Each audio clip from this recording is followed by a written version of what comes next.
Phew. My name is Sarah Muir. I'm on the board of directors with the Planning Institute of British Columbia, and I have been invited to be the host for you today. So I'm really pleased to be able to come out here and to see you and to meet in person and to be able to host today's session. And with that, I'll start with our land acknowledgement. The Planning Institute of British Columbia recognizes, acknowledges, and appreciates that we're able to live, work, and learn on the traditional territories of First Nations and Indigenous peoples of BC and the Yukon. I want to acknowledge and respect that we're here today gathering on the Kootenay, the Sinix, and the Syilx peoples whose traditional and cultural processes and relationships have existed immemorial and continue to this day. So we're on their land and we're appreciating their culture and their traditions and their history that exists here even today.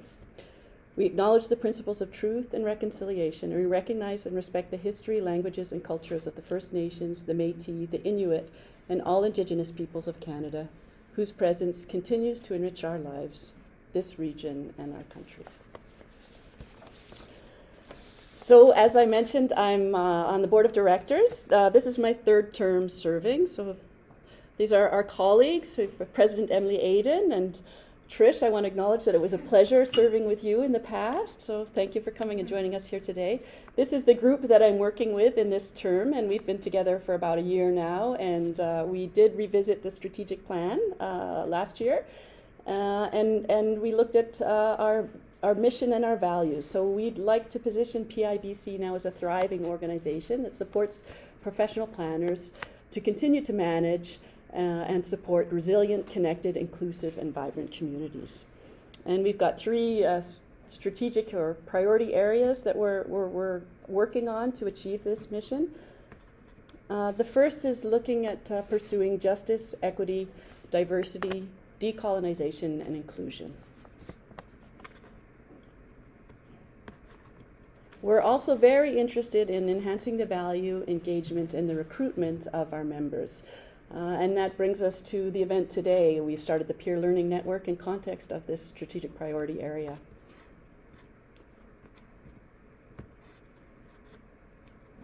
Doesn't seem to want to advance to the next slide. And the last strategic priority area, which, I don't know what's happened with that.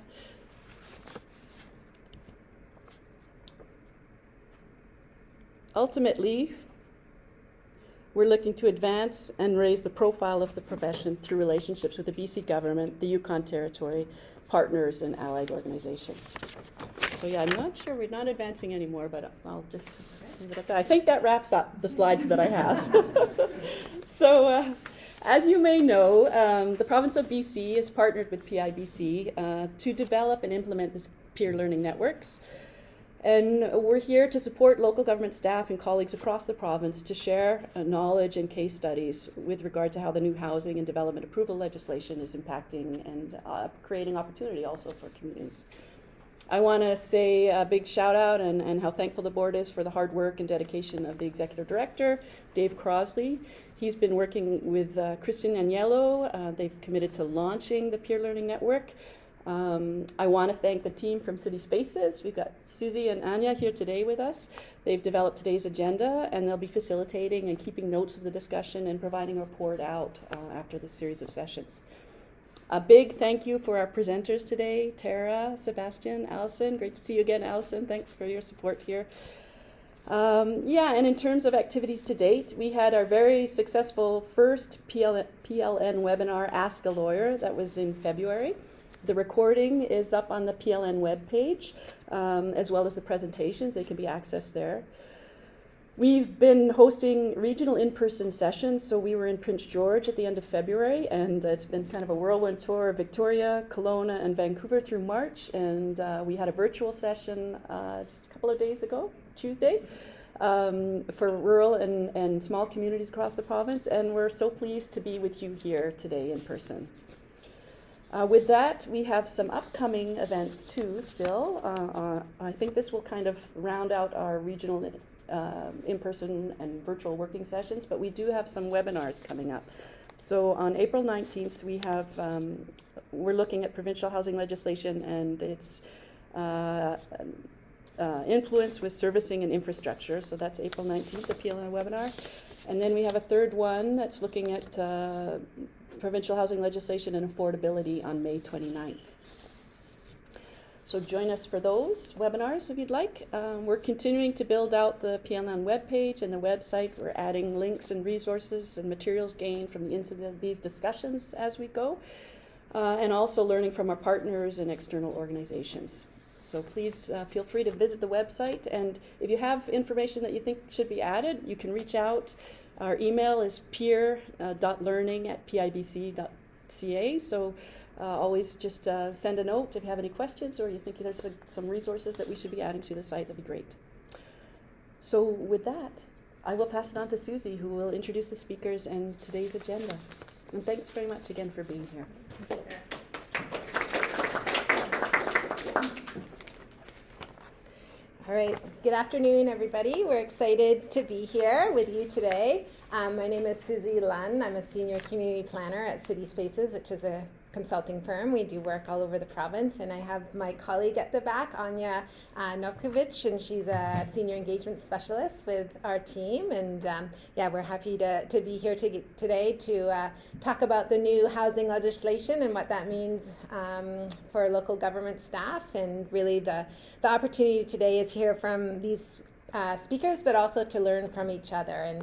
And we hope that you'll kind of make connections that you perhaps didn't have before, and then you can go away and kind of continue to follow up and discuss things amongst yourselves. So just a few things before we get started.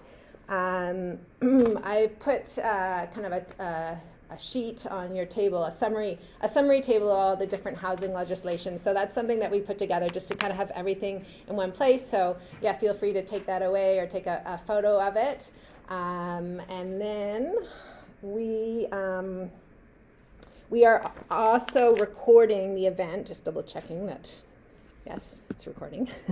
We're recording the event. We're only doing the audio recording of the presentations and then the plenary question and answer. We won't be recording any of the small group discussion, but just so you're aware of that. So as you know, there's some coffee and snacks at the back, so help yourself. The bathrooms, you need a key. So there's a key on the wall beside Anya there, and then, yeah, they're just kind of out the door and to your right. And I am going to go to my slides now.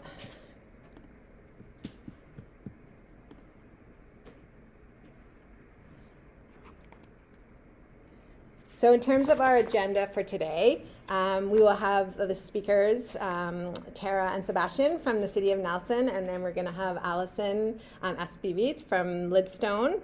And then we'll have, a chance for everybody to ask them questions up here.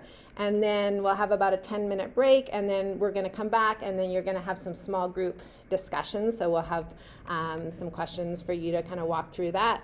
And then after that, we'll come back together as a big group and kind of report out on what you discussed, and then have some closing remarks. And yeah, we'll plan to be finished at 3:30 or even a couple of minutes before that. Before I hand it over to our speakers, we thought that we would do a little fun thing where we have housing legislation trivia. So we have a few trivia questions sprinkled throughout the session today, and there is chocolate involved and no cheating.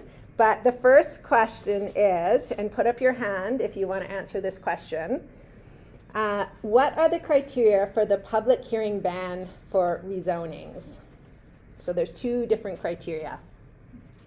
That they own at least 50% housing and that they're aligned with us. Yes.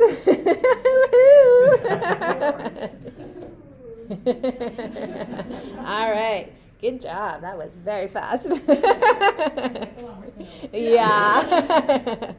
Okay, so that's one question down. So there's going to be a few others throughout the afternoon. So yeah, pay pay attention.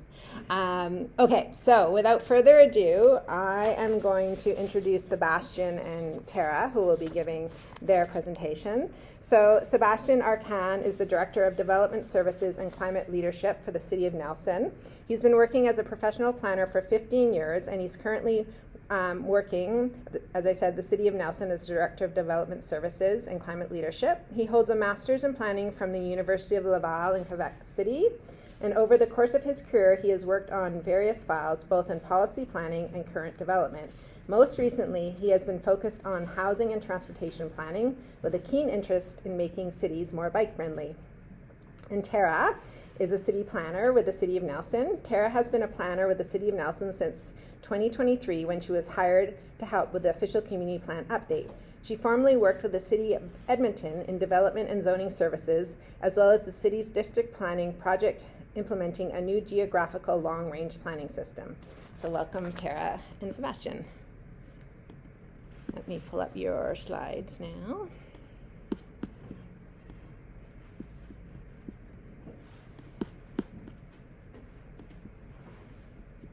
Probably makes sense to just Oh, sorry, that's... do it at the podium. Sure, yeah, you can come on up if you want. Okay. You can put that to full screen mode. Okay, I think you're good. Okay. Thank you. Thanks for having us. Yes, my name's Sebastien. I recognize some faces, but not all faces. So I'm not sure what kind of clientele we're working with. I'm assuming probably a lot of planners, probably most people in some way, shape, or form involved in municipal government. So,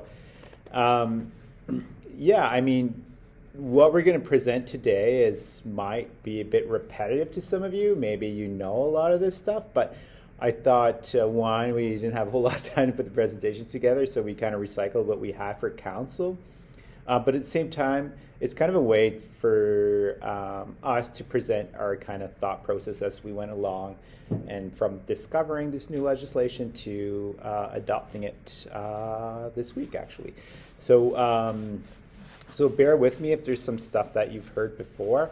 I'll try and kind of pick the interesting points, and Tara and I will tag team this presentation. So why are these new rules in place? I mean, I think outdated zoning rules, it's very true. I mean, I think a lot of us just have like these vast swaths of single family zoning in our municipalities. And yeah, a lot of it had no flexibility. In Nelson, we have a bit of a history where we've allowed various density, and we'll talk a bit more about that. But yeah, I think a lot of others didn't have anything, and as soon as you wanted to build a duplex, you had to go through rezoning, and you had to go through a painful public process. And the reality is we all had all this great wording in our OCPs that promoted this stuff, but then when it came to doing it, we couldn't do anything because we'd get tangled in the political, process. So I think that's kind of where they came from. And obviously these rules, it's like allow anywhere from 2 to 6 units depending on where you're at, and really around, we keep talking about this housing crisis, so supply and potential options and affordability. So I'm sure like this is nothing new to you folks, but I think it's good to kind of think about like, oh yeah, when you're talking to your elected official, your community, don't forget to kind of talk about these things. From a timeline perspective, again, this kind of started in 2023 it started before that, but in 2023 we had the Homes for People Action Plan. I don't know if you remember seeing it. I went through it, highlighted it, sent it to council. I'm like, oh, these are all the cool things that are in here. Probably never going to happen. And then fast forward a few months later, it's like, oh wow, they're actually going to do all of this. So I was impressed. I've been in local government for a while, and I was surprised how quickly they rolled all of this out. So yeah, they've been hitting their timelines, and we got some money to help us with this. And May 1st was the STR changes. We won't talk too much about STRs. We'll talk a little bit, but I'm happy to answer questions about it later. And then by the 30th of June, we need to hit those minimum densities. So, and then there's a couple other things to do after that. So yeah, pretty aggressive when you kind of look at it. You're like, oh, that's a year and a half for government to move this quickly. It's nice, but I think they laid it out nicely with these provincial policy manuals to kind of help us figure it out and how to do all this. And I think there's a lot of good things they did. No public hearing, things like that. So so that we don't get bogged down through the process. So I'm assuming you've all gone through these manuals. We kind of skimmed through the transit-oriented areas. Obviously, it doesn't apply for us, but anyways, we thought those other two documents were really helpful. So if you haven't, have a peek at them. And proposed changes, I'm sure you all know what they are, but yeah, 3 to 4 units on all lots, right? So for populations over 5,000. So pretty significant change for some. For us, it is a change, not as significant for others, I think. And then really, I think they crafted it in a way that, yeah, you're doing your OCP, but you got to make sure your OCP makes sense, and it makes sense in terms of like, oh, like you've got all these great policies, but can you actually achieve them via land use and zoning? So I think that's cool. And the fact that they're saying, do your engagement every 5 years. And then, to that question earlier, like public hearings might not be required in some cases because you had those conversations with the community. So I think it was well thought out. It's not perfect, of course, but I think they did a pretty good job. So obviously, when they talk about 3 to 4 units, is what they call restricted zones. So I won't go through the definition of what that is, but for Nelson, that's our zoning map.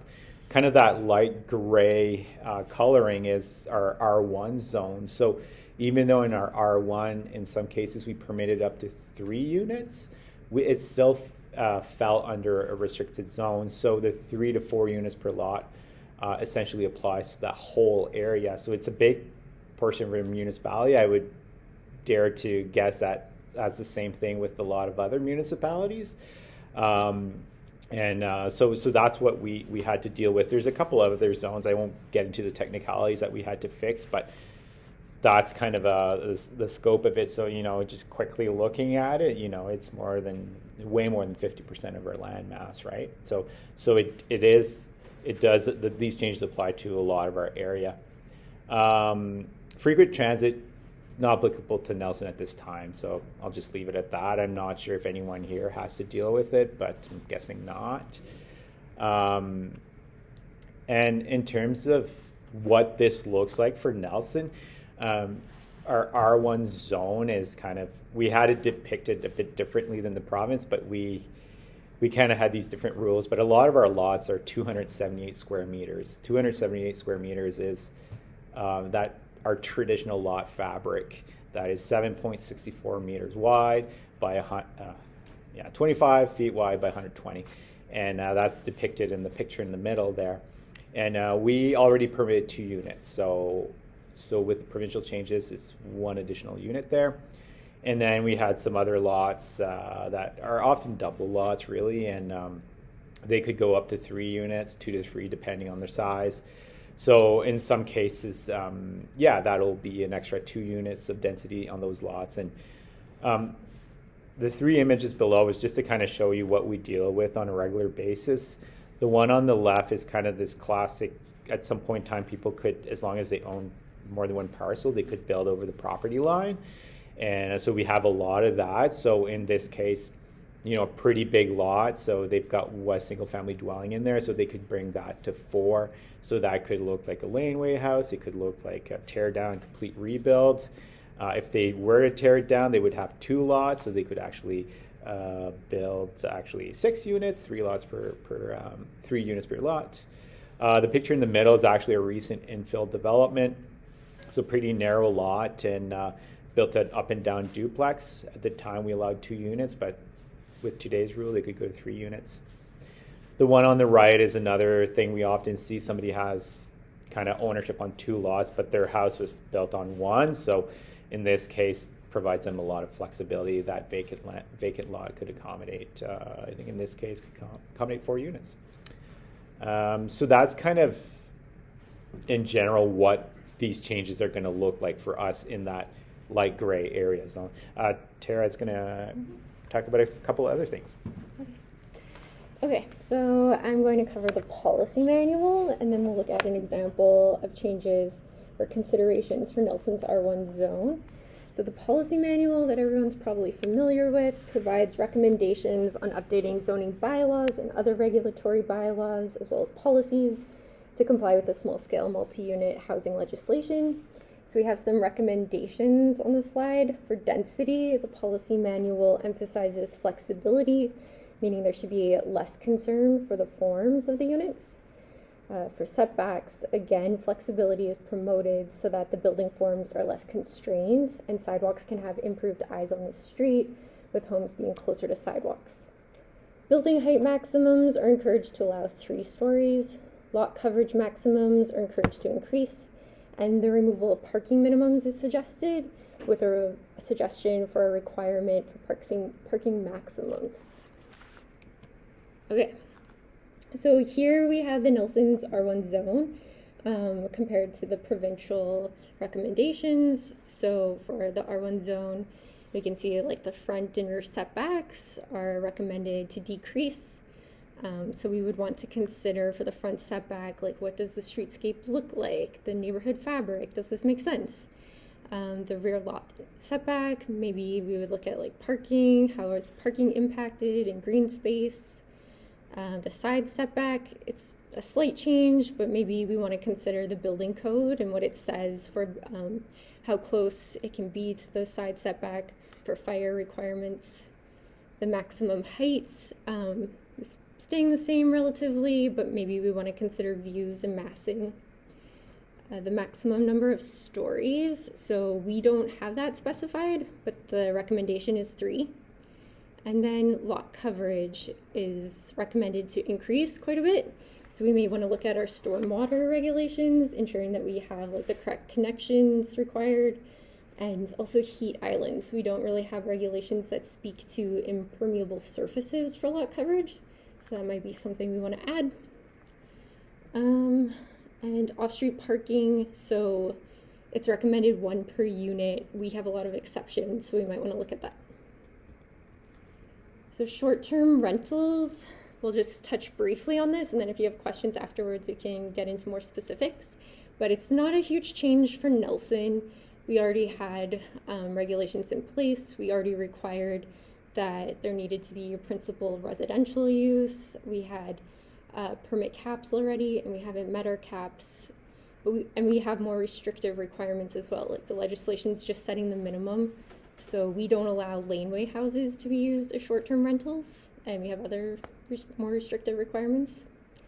And then where we are seeing some change is with tourist accommodations that were operating with short-term rentals.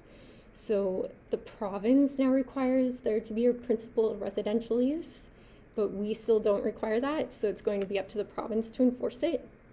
And that's the main change there. But yeah, more discussion to come. So next steps, we already prepared our bylaw amendments. Seb brought that to council in March, and then this week it was adopted. So now we need to submit written notice to the Minister of Housing right away, and then for the OCP, everyone has until December 31st, 2025 to update it. And we already have our OCP update project underway, so we're in a good position for that. We have our housing needs report also underway. We've received a draft version of it, so we just need to wait for the methodology from the province and then maybe update that. In the summer, there's going to be requirements for how the OCP needs to address the findings from the housing needs report, so we'll also have to work that into the project.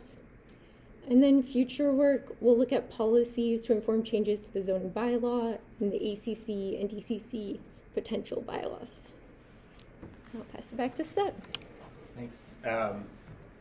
Yeah, so obviously, you know, I think a lot of these changes more on the elected officials side of things. I think a lot of people were kind of like panicked initially, like, oh, what's going to happen?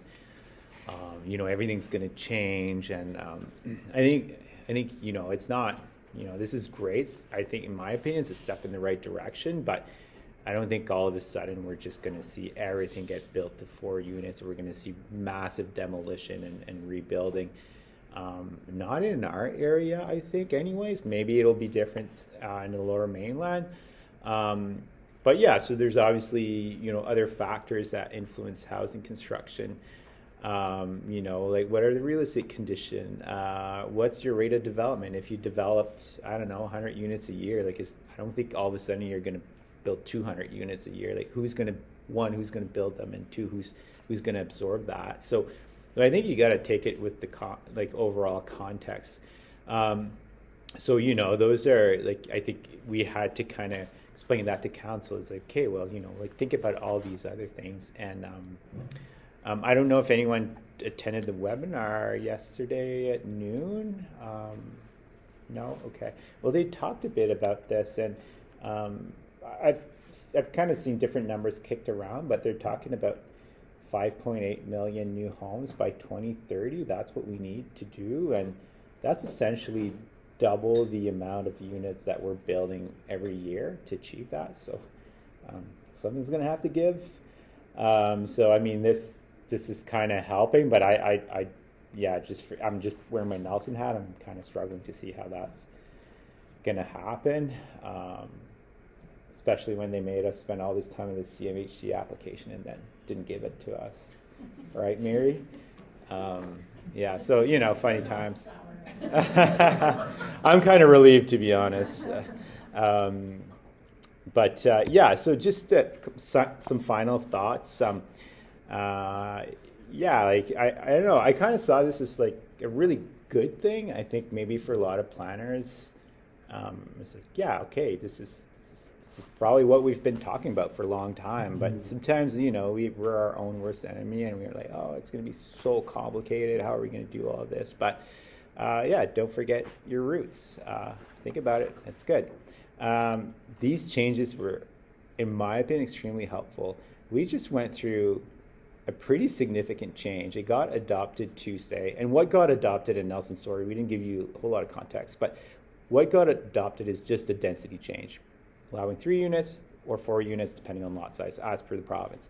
And parking. We're going down to 1 parking stall per unit throughout the city. So all the rest, we'll do our OCP first, and then we'll go through the mechanism. Obviously, there's stuff we need to think about. But that got adopted in a very silent council chamber, not one member of the public. It was in the news, it was in the paper. I think I got one letter that was kind of confused about this. But imagine trying to do this out of your own will. Communicating with your whole community. It's oh, by the way, everything's going 4 units. No way. It would have gotten bogged down pretty darn quickly, and you would have had to go through a lot of hoops to get there. So I think this was a good way to do it. That being said, we haven't figured out everything. What about servicing? What about capacity? What about this? What about that? Don't worry about it. You'll figure it out later. It's not going to change so quickly. So you got time. And again, it's not going to change our cities overnight. I know there was a bit of concern around Nelson, around the heritage value of, people get confused around heritage, but there's the perceived heritage. Oh, what's going to happen to all these older homes are all going to get demolished and built. And we're saying all these old homes have been zoned R3 for a long time with no maximum density anyways, and it hasn't happened. So let's not all go to the worst case scenario right away.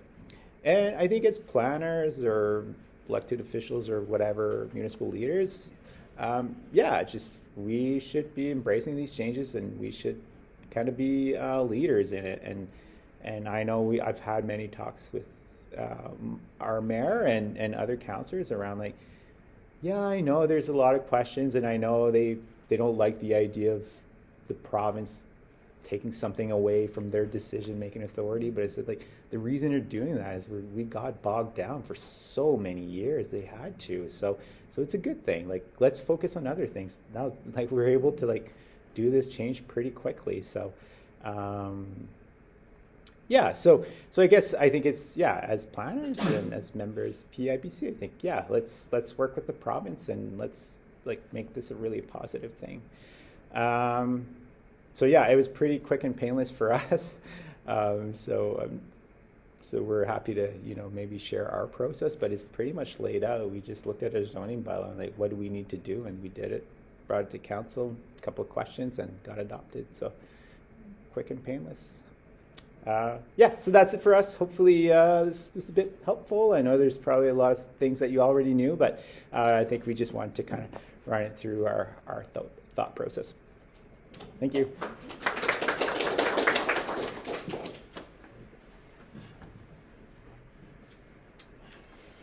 Great, thank you, Sebastien and Tara. That was super, super helpful and sounds really easy. So we'll just get to it,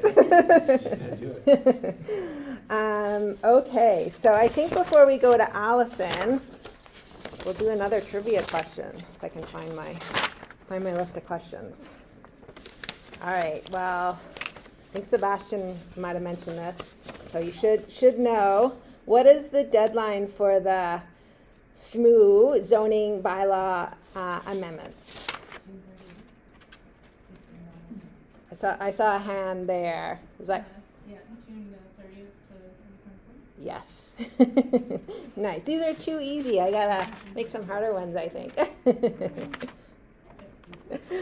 All right. I'm gonna hand it over to Allison. I'll just introduce her. So Allison Escobeet is a lawyer with Lidstone and Company.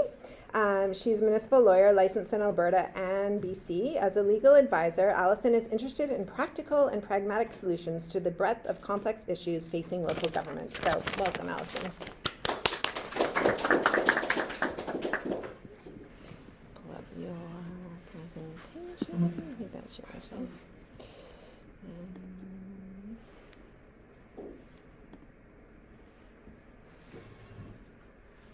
Is that up there? Excellent. Okay. I'm going to try hard not to trip. Good. Okay. If Sebastian's presentation was overview, mine is going to be very much beating a dead horse. I'm going to talk primarily on the legal implications of the new housing bills. From my perspective, I think there are two discrete issues, and Sebastien touched on that in his presentation. The first is planning, and that's sort of the period of time that we're in right now. And the second is how to pay for those services. And I think the way that these bills have been set up, and I think what the province is expecting, is the answer to the questions of how you're going to pay for the services for that infill density can be pushed down into longer term planning, and it can be part of an overall financial strategy for your community. And then we'll do some final tips and takeaways. My hope is that some of those tips and takeaways maybe where you focus your attention. If you feel like, yeah, I know all the rules, we'll go through those quite quickly, and then maybe some of the tips and takeaways might be helpful as you're working through your own zoning bylaw amendments. So one of the things that I do like to focus on, and I'm not a member of the Planning Institute of BC, but this was all part of a suite of legislative changes that were called Homes for People. And so a lot of the questions that come through our office are maybe a little bit more of the Chicken Little, sky is falling. Oh no, like how could we possibly ever accommodate this in our community? And the reality of the situation is, I loved the no worries little emoji in Sebastian's presentation, because I do think that we'll work our way as part through this presentation and as part of through this exercise later this afternoon. We'll work our way through some of the problem solving, but the goal of all of these changes in the legislation was to build homes for people. And so this is the list of bills. Again, you've probably seen all of them. My presentation is primarily focused on the last one, which is, on Bill 44, which is the SMA, the small scale housing unit densification. In terms of highlights, if you're looking for sort of immediate action items that you can do right now, there are, as of the adoption in late 2023, there's a prohibition on the public hearings. So we've talked a little bit and given chocolate out for some of these exceptions, but one of the phone calls that I get every once in a while is a question about whether or not they can or should hold a public hearing about sort of an in-stream application. The answer to that is in the legislation. If that bylaw hadn't been given first reading, on or before the date of adoption, which is November 30th, 2023, there is no public hearing. It's not an optional public hearing, it is a prohibited public hearing. So you're going to have to work with your development community, with your council, maybe with managing the expectations of your residents, because that is not going to a public hearing. Similarly, right now you could be adopting bylaws for your amenity contribution costs and your development cost charges. At my last presentation in Kelowna, I said I didn't know anyone who had adopted an ACC bylaw, and someone sent me an ACC bylaw. So there are a couple of communities in the Lower Mainland. If you're looking to see what some of them are doing for ACCs, and you maybe have a council or community who is looking for you to be able to answer questions about how are we going to pay for, or how do we get some of the amenities we used to from our development community, maybe you want to come to them with sort of a skeleton of an ACC bylaw. It doesn't have to be approved by the inspector, unlike your DCC bylaws. So, maybe from a timing perspective, you do have some opportunities there.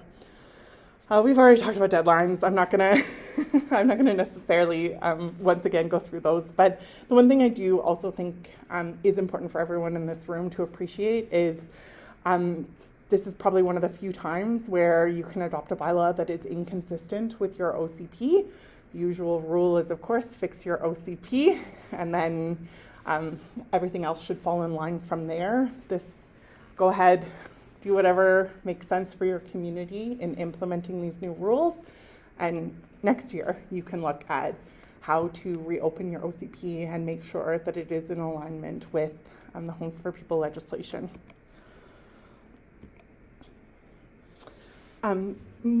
Quite a few people in this room have probably seen this this particular slide before. It's been borrowed from one of my colleagues' presentations.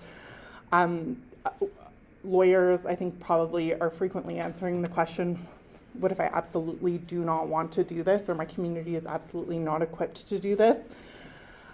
These are the exceptions. So there are certainly communities or lots within a community that do not have to meet those minimum densities that have been imposed by Bill 44.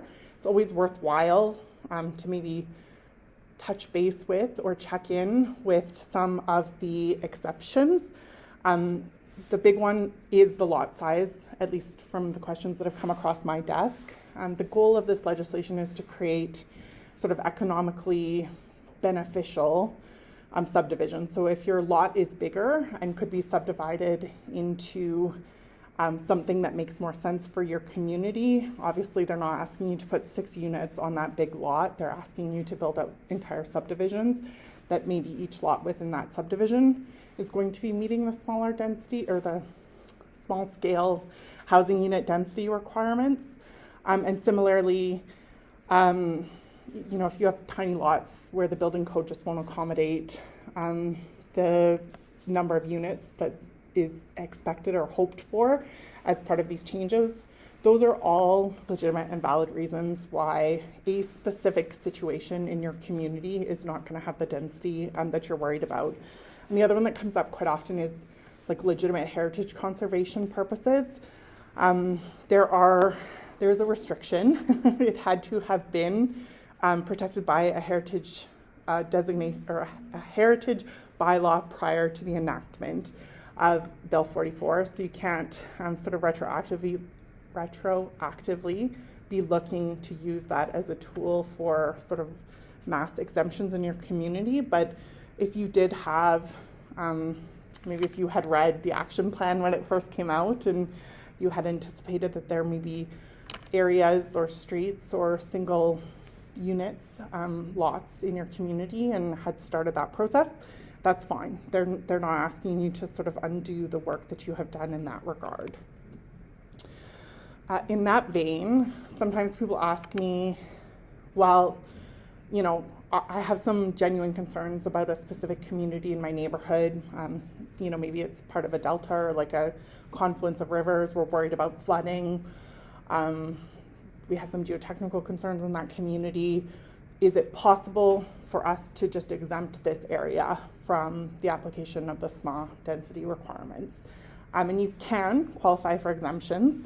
The policy manual sets out the basis on which and process by which you would request that type of exemption. I think it's important to note that that would apply to every property within that zone, and you need the minister to approve it. He needs to say, yeah, this is consistent with our policy priorities. Similarly, your DP guidelines don't sort of go out the window just because you have a zoning bylaw that permits increased density. So if you have steep slope areas in your community, if you have riparian areas in your community, there continues to be a need for an applicant who's coming forward to meet those requirements. That's the environmentally sensitive lands, DPA guidelines. I've seen some communities that are looking on maybe an expedited basis to redefine what is considered intensive residential or multi-residential. I think that's fine, but I do also want to remind clients that those are form and character restrictions. Those are not, if you are worried about flooding, your best bet is to use environmentally sensitive areas. Again, I also took a screenshot of the policy manual just so that people could visually identify it, but there's good stuff in there. Like, go look at what the policy manual says. And then I would also tell you, if you have done the work, you've looked at the policy manual, you've compared it to your existing zoning bylaws, and you feel that there are some necessary departures from those recommendations, that's fine. All you have to do is consider the manual when you are implementing your own zoning bylaw amendments. And so my typical recommendation is make sure that the staff report sets out very much like in Sebastian's presentation, or probably it was when Tara was speaking to it. I thought it was great. The policy manual says do this. This is what our zoning bylaw says. And then it says here are some considerations. You know, we're worried about view. We're worried about, you know, impacts on parking. We're worried, you know, all of those things are relevant, and it, you know, you can put them then to council and have them either give you feedback or adopt or reject based on what their sense of what the community's needs and expectations are. So the other thing, again, it didn't really come up, but I think it's worthwhile to talk about the restriction in section 557.1 of the Local Government Act. So any local government authority should not be exercised in a manner that unreasonably prohibits or restricts that small-scale multi-unit housing densities. And that includes your permits, so DPs, TUPs, development variance permits, tree cutting permits. That's another one that comes across my desk probably more than I enjoy. And I'm sure then my clients enjoy hearing the advice that I give to them, which is you may owe compensation to people if they cannot build to the minimum densities or maximum densities permitted in the zoning bylaw. Another tool that can sometimes unreasonably prohibit or restrict is the use of phased development agreements. I've seen sometimes some conflict with runoff control bylaws. The floodplain bylaws is another place where you may want to figure out if you are unreasonably restricting that density. Same with screening and landscaping or tree cutting, tree preservation bylaws, heritage alteration permits, and heritage conservation areas. So the second sort of column, I won't go through it in a lot of detail, but you know, I would emphasize as a legal advisor, the requirement in that section of the Local Government Act is that there's an unreasonable restriction. That's not a prohibition on a restriction, it needs to be anchored. The language that comes out in the case laws, it needs to be rational. There needs to be sort of a connection between the restriction and what it is that you're trying to accomplish. And so the example that we've sort of been giving, which I think probably makes a lot of sense to people, is it would be unreasonable to rezone an entire community to industrial lands to get around having to implement your small-scale multi-unit housing requirements. But it probably isn't unreasonable to keep some setback requirements in your bylaw in order to create consistent streetscape requirements for established neighborhoods. I'm going to go through this one again relatively quickly. If you are looking for an extension, you can request it. These are the grounds. You can request an extension if you need to upgrade your infrastructure, or if compliance will increase the risk to health, public safety, or the environment due to infrastructure constraints, or if there are extraordinary circumstances in your community. And so the message that we've got is that extensions are discretionary and should not be relied on. But if a local government fails to comply, I know of at least one community that had staff with the provincial department in charge of the housing policy effectively say they're not really interested in enforcement against their local government partners. So they're going to move a little bit slower and take a risk that they can sort of meet a timeline that council is comfortable with and maybe is not directly responsive to the legislation under the bill. But if you push it too far, ultimately the minister can step in and implement zoning bylaws in your community. In terms of the infrastructure considerations, what I think is important is, from my perspective, the two best tools that local governments have at their disposal are making sure that their subdivision and development servicing bylaw is adequate, that you can get what you need out of people who are coming forward with infill development proposals. There's a cost associated with that, and I have had conversations with clients who are maybe not looking to have individual property owners responsible for that, and that's fair and fine. If these are going to be municipal projects, you can look at your development cost charges to fill up reserve funds related to each of those sort of kitties of infrastructure. And it's now an expanded category. Like if you currently only have roads, water, and sewer, you build out those DCC reserve funds to cover. I'm not going to list them off the top of my head, but they include more than the typical four. I forgot parks. So it's stuff like emergency services and community halls, libraries, those kinds of more soft services. The key tips and takeaways. So there are a bunch of overlapping rules and regulations that are in force and in place. They will continue to be in force and in place.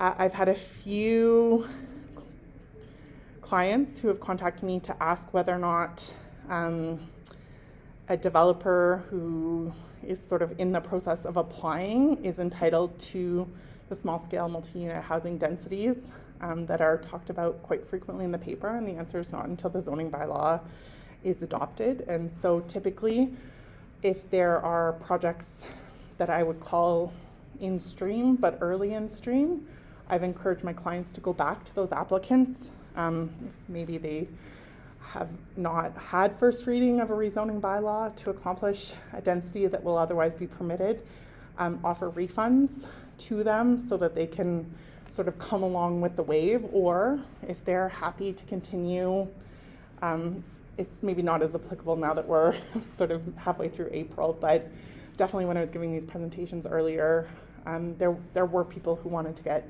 their increased density on the books sooner rather than later.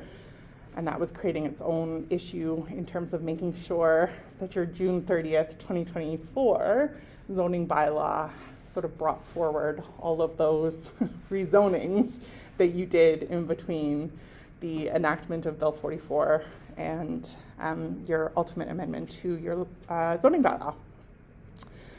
I think it's important to note there continues to be provincial regulations that are not in alignment with the increased density in the Homes for People packages. The Building Code, the Agricultural Land Conservation Act, and the riparian areas protection regulation are all going to affect both the economics and possibility of building out to the densities that are talked about in these package of bills.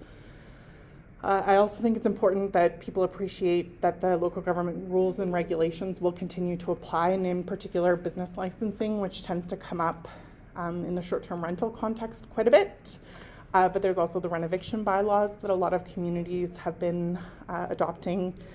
I know that there has been some desire to keep these increased units for longer term rental uses and to make sure that the rent being charged for those additional units is affordable or attainable rather than market-based. And certainly I've seen lots of really great conversations sort of out in and amongst planning people about how to accomplish those objectives.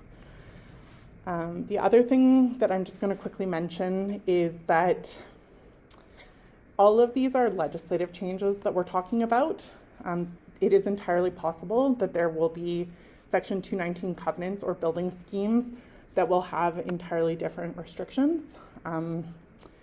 There is a case out of Calgary, it's called Howse.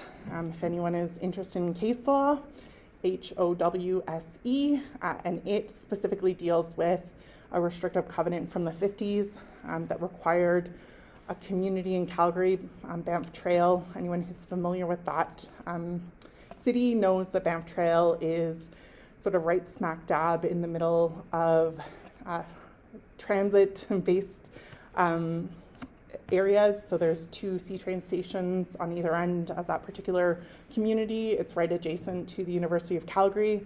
It's a perfect place for densification. And in fact, for many, many years, it has been identified as a community that is ripe and suitable for densification. Unfortunately, the original developer in the 50s who built out that subdivision has restricted the use of the parcels to a single family home, and ultimately the Court of Appeal agreed that that was a legitimate and valid restriction on the use of those parcels. So in Alberta, there are different and potentially beneficial rules that would allow densification within that community, but the same rules don't exist in BC. And so if you end up in a situation where your zoning says one thing and your restrictive covenants on title say another thing, you're going to end up in a situation where sort of the lowest denominator is going to be the one that applies. And so, it's just something to pay attention to. And personally, I don't want to see any of my municipal clients responsible for enforcing those covenants, but I suspect we will see some cases where the zoning rules are applied, restrictive covenants are ignored, and that is a problem for people in the community. Yeah, okay, perfect. So just quickly, the one thing that I wanted to sort of finish off as the takeaway is that this is an entirely new statutory regime, and it's still evolving. So I've updated this since my last presentation in Kelowna, because on April 3rd, the province signaled and in fact has introduced new bills to support different zoning rules, inclusive zoning, to allow for different bonus density rules in the Local Government Act, to give local governments tenant protection bylaw authority, and to create livable communities. So notwithstanding the fact that we haven't really finished with the first set of changes, they have already introduced the second. So it's a little bit like a fire hose, and we'll just keep working our way through each of those different expectations. And I read through them. There's nothing that I particularly wanted to bring up in this context. So nothing mandatory, nothing you need to know as you walk away from this meeting. But you can see how there may be some reasons to delay or push off or try and accomplish both objectives. So that is the end of my presentation. Yeah.